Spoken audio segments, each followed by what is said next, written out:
Olá, sou Angela Dias, aluna do IFPE, do curso de Licenciatura em Geografia.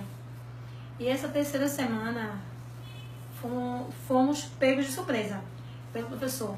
Ele pediu que fizéssemos um vídeo, pediu que fizéssemos um plano de aula e uma sequência didática. E em seguida gravasse esse vídeo comentando sobre o plano de aula e a sequência que fizemos.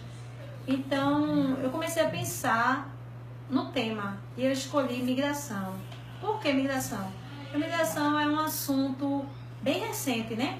Que temos visto na internet, em televisão, causas e consequências, né? Desse processo migratório. Então, eu quis trazer para a sala de aula. Inclusive, anteriormente, fizemos uma atividade sobre morte e vida severina, que eu achei bastante interessante, então eu optei por esse tema.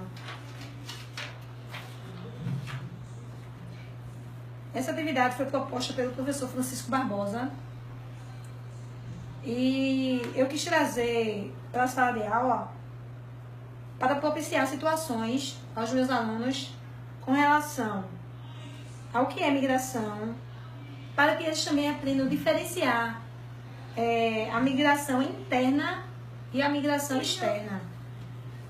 E que eles soubessem as causas e também as consequências desse processo migratório. Eu dividi esse momento em 3 momentos. Primeira, segunda e terceira aula.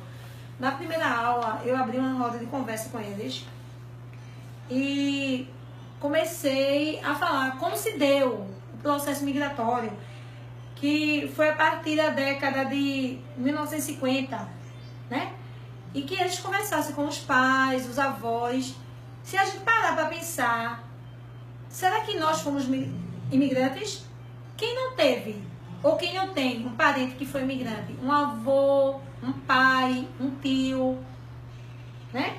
Já o segundo momento, eu iria trazer o desenho animado, Morte e Vida Severina, né? Do autor João Cabral de Melo.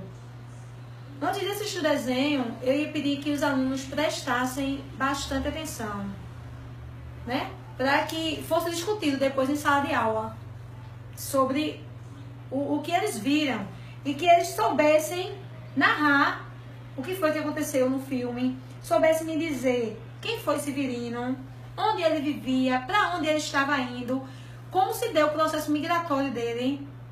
E o que é que a gente queria aprender com isso? O que é que a gente quer trazer para os dias da gente, né? Também, em seguida, iríamos fazer uma roda de conversa novamente. Iria pedir que a turma ela fosse dividida em grupos, para que então acontecesse o terceiro momento, que seria o quê? Uma atividade avaliativa. Eles iriam fazer uma pesquisa de campo, ou pesquisa via internet mesmo, e iria sugerir alguns tópicos. Perguntas como: qual o lugar de origem da pessoa que migrou, né? No caso. Em que lugar ela está? Qual o motivo de escolher o lugar que ela está? No caso, o lugar que ela migrou. Quais foram os problemas encontrados durante o processo migratório? Quais foram as dificuldades que eles encontraram? Qual tipo de trabalho ele realiza? E se ele é um imigrante legal ou ilegal?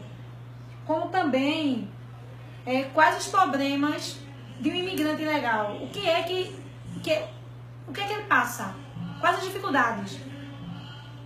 Também, e observar no nosso país, no Brasil, quais são as cidades que recebem mais imigrantes, se eles são bem aceitos, se tem alguma dificuldade, se o presidente, eu não digo nem o presidente, mas aí o governador também, né? Se eles abraçam essa causa, se eles são bem aceitos, né? Porque sabemos que tem países que abraçam os imigrantes e outros países que não.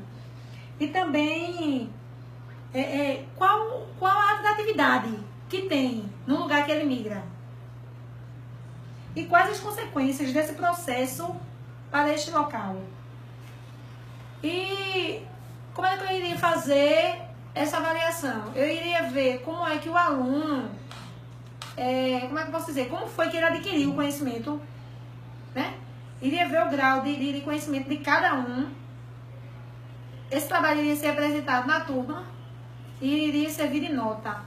E iria ser um momento de discussão e desenvolvimento de cada um.